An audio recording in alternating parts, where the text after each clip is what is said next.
Welcome to Healing Beyond the Trauma. My name is Megan Alves. I'm a licensed clinical social worker. And this podcast, I want to break the stigma around mental health and have real, unfiltered conversations about healing. Some stories are going to be raw, even triggering at times, but they're real and they're honest because healing starts with honesty. If you've ever felt overwhelmed, stuck, or like you're carrying it all, you're not. Here, you're going to gain validation, practical tools, and a new perspective to move forward. Because healing isn't about erasing the past. It's about reclaiming your future. So let's dive in. There was multiple mornings not long ago where I sat in my car after dropping the kids off to school, literally staring at my calendar. And I had so many things booked out on that calendar and so many to-dos on that calendar in one day. I remember specifically thinking, I'm not sure how I got here, and I'm not even sure how to execute this. And I had zero motivation to do any of it.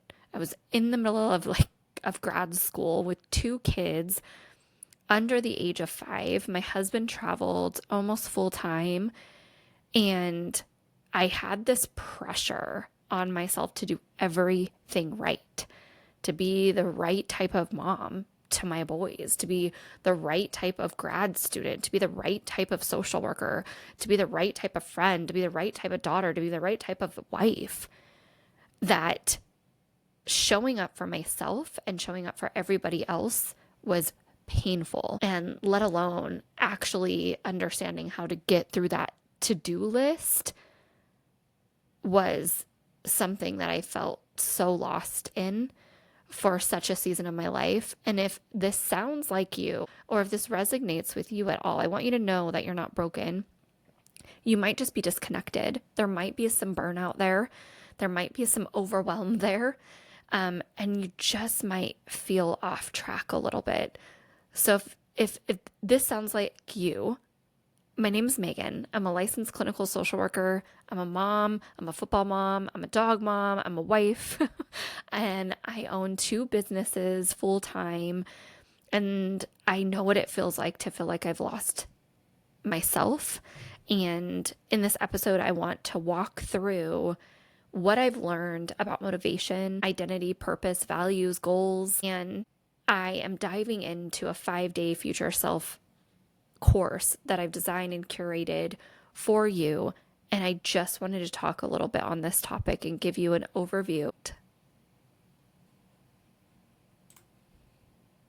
Hey, and welcome back. I am doing a little bit of a solo episode today, something that I needed to hear myself and something that I just wanted to share as we talk about going into the mid-July, and we're halfway through the year. I start this year out by doing a goal settings challenge, and many of you participated, and I wanted to do another check-in because for those of us in the parenting season, for those of us in entrepreneur season, and some of us are in the season of both, goal setting is something that I think we don't talk enough about the science behind it. And there's so many beautiful tools out there. Sometimes it gets overwhelming. And, this isn't just a professional topic that I talk a lot about, but it's on a personal level as well. Oftentimes, I had found myself, especially in different seasons of parenting and entrepreneurship, questioning what I was doing and where I was going. And that is often the seasons that I tend to lose motivation. And I will often say, if any of you have worked with me, motivation is bullshit. You're not going to wake up every day wanting to show up and wanting to do all of the things. It really is about dedication and consistency, but I challenge you to take it a bigger step forward and think about the why and the purpose behind what you're doing on a daily basis. If you don't understand your values and what's important to you, it's going to be a lot harder to go day to day when you just don't feel like showing up. And so in this season that this episode was recorded, I am curating a beautiful 5-day future self course that really hits on this topic in big ways. Many of my clients have worked on these areas and have seen great results. Oftentimes, when they move into kind of like more of the maintenance season, this is something that we will often refresh on. And when they start to steer off, thankfully I have notes and I can recall what their why was behind what they were doing, depending on the season that they were in. And so I, if you're listening to this and you're thinking, yeah, I didn't wake up today motivated and I haven't been able to do much this week, and, it feels more like I'm checking the boxes than actually enjoying each day as it comes, you're not broken. Many of us get in these seasons, and I just don't think that it's something that we often talk enough about. And so, a few reasons that this might be showing up for you and why you're not broken and just possibly disconnected is that oftentimes goals are set on expectations and not values. And when goals are set on expectations, if those aren't met within that time frame, or if you struggle through meeting those expectations for yourself, oftentimes if your values aren't at the forefront, the expectations have a hard time meeting you where those goals are at. So instead of being proactive and working through purpose because you're putting your values at the forefront, this is that you're reacting more with pressure at times, that you have pressure to complete things, you have pressure to show up for your team or your kids rather than purpose. And another one that I typically see is that you're chasing motivation instead of identity. You're chasing motivation instead of identity. If you don't know why you're doing what you're doing and who you are in that season, then it's going to be a lot harder to show up in that season for yourself and those goals. Dr. Benjamin Hardy is somebody that I listen to quite a bit. If you have not listened or read his books, he is on many podcasts.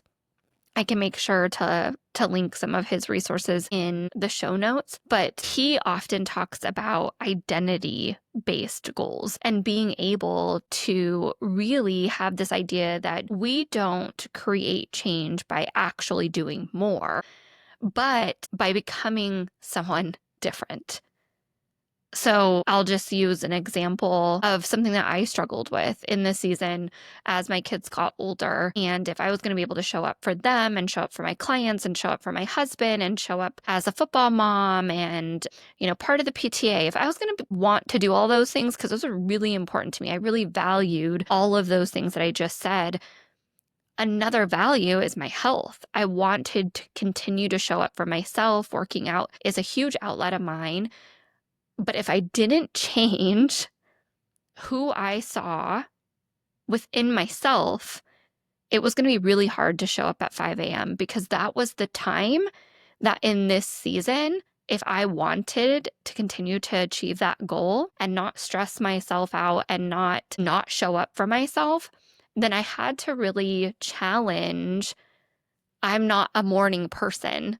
And I'm putting that in air quotes because through grad school, I had two very young kids that if I was going to complete tasks and homework assignments and all the things that come with having two young kids, my husband traveled during that time, and I was in a fast track master's program. My late nights was when I was guaranteed to have some alone time to be able to focus. So my narrative was, I'm not a morning person, I'm a night person. And I had to shift some of that identity because my season shifted. And I remember diving in to the 5 a.m. club book and things like that to help me shift within that identity. It's not shifting who I am essentially, it's just shifting the narrative of that I'm a night person. And with practice and repetition, I was able to shift that narrative about myself and gain the benefits of showing up for myself at 5 a.m. and what that looked like, and staying consistent and relentlessly consistent in that area. It happened. And although I have seasons that I don't have to show up for myself at 5 a.m., now I've curated a community, thankfully, that showing up at 5 a.m. is actually really fun and supportive. And so I made additional benefits out of that shift. Um, and you know, another part of this that I want to tap in on is the power of visualizing and using imagery for your future self. I know oftentimes I get pushback on this that, using visualizing is a little wooey, but there's a ton of science behind it. And imagery is actually a really powerful tool that we all have. And I mean, again, if you've ever worked with me in any capacity, whether mentorship or in the clinical field, you know that we're using imagery at one point or another. And the most repetitive narrative that I would hear is, I've never really been good at imagery. Or, for those of us that didn't have a lot of childhood with imagination play and, became adults very young, whatever it may be, imagination building block can get lost at some times depending on how you're growing up and how you're raised and how it was modeled. But that doesn't mean that it's a skill that is gone forever. And through practice and homework and different things like that, visualization and imagery is actually a very powerful tool that you can use. And the reason that visualizing your future self is really important is that it's obviously doesn't already exist, or the perception of yourself in that realm doesn't already exist. And so you just haven't spent time with that part of yourself in a while. And that's talking about that imagery and that visualization part. So when you actually slow down and you maybe do a brain dump of what you want your future self to look like and create that image and that picture, not what you want to accomplish, but what you want to start is the important piece here. And so when you start to create that image, it actually sends some messages to our brain, to our hormones, and helps us to curate the next step, because this visualization and actually working that as a tool, and I have the tools in the 5-day reset for you, but you are going to be able to see the things that you need to let go of because they do not fit and they do not align with the values of your future self. And you can reconnect with strengths that you may have not touched base on in a while. You can make those goals a lot more clear because you're more confident in the choices that you're making, because you can see, is this adding or taking away from my future self? And within that questioning and the style of questioning, oftentimes if it does not add to your future self, it's going to take away, and that decisions over time is going to become a little bit easier when you kind of get in that limbo. And like I said, I know it sounds wooey, but there's neuroscience behind it. There's a ton. Benjamin Hardy, like I said, wrote tons of books on this specifically, helping us learn how to move forward. And the clinical field has really taught us a lot of tools to help clients actually be able to practice this. And, within that, I mentioned something earlier, that aligning with those values, aligning with imagery and visualizing that future self, another part of this that's really important is purpose. If you can't find the purpose in what you want and why you're doing the day-to-day tasks,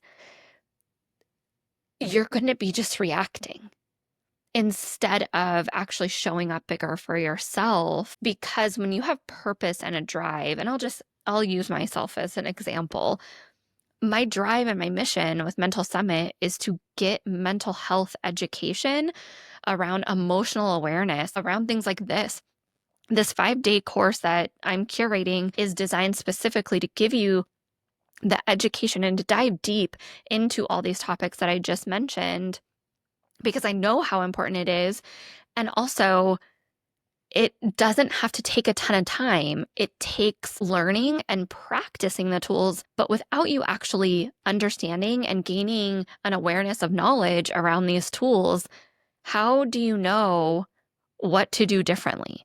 And so my passion is to get the knowledge of mental health education, of the science behind goal setting, of the science behind emotion regulation and the importance of that. Because when you have that knowledge, you can do better.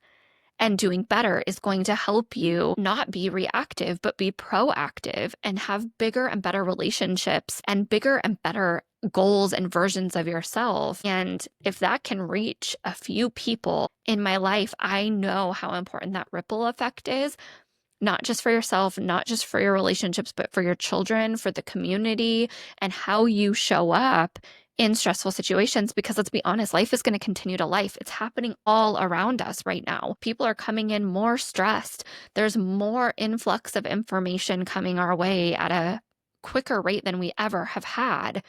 But it's how you manage and what you are choosing to give time to is going to actually help you show up in the here and now. And those tools are going to be in this course as well. And so my ask, and I guess my challenge for you today, is to touch base with your values, your purpose, and ask yourself if the decisions and the habits that you're doing today are aligning with those. If they're not, there's no room for judgment here. I've been there and I continue to go there because it's almost a default setting. Sometimes it's a little bit, of self-sabotage because I lose sight of the purpose of what I'm doing. And I just don't want to, and I'm putting that in air quotes, show up, whether it be for myself or my business. If you fall out of alignment, sometimes you just need these tools to remind yourself how to show back up and get back in alignment and find your spark from the moment that you wake up to the moment that you go to bed. So if this resonated with you today, I hope that you join us next week. It starts on Monday for the 5-day challenge for your future self to learn the tools for a better you. And I can't wait to see you.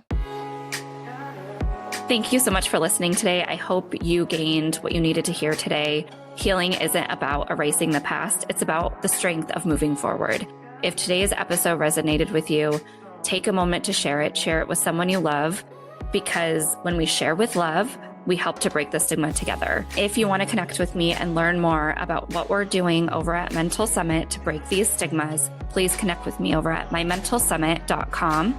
Keep showing up, keep growing, keep going together, and remember you're not alone in this.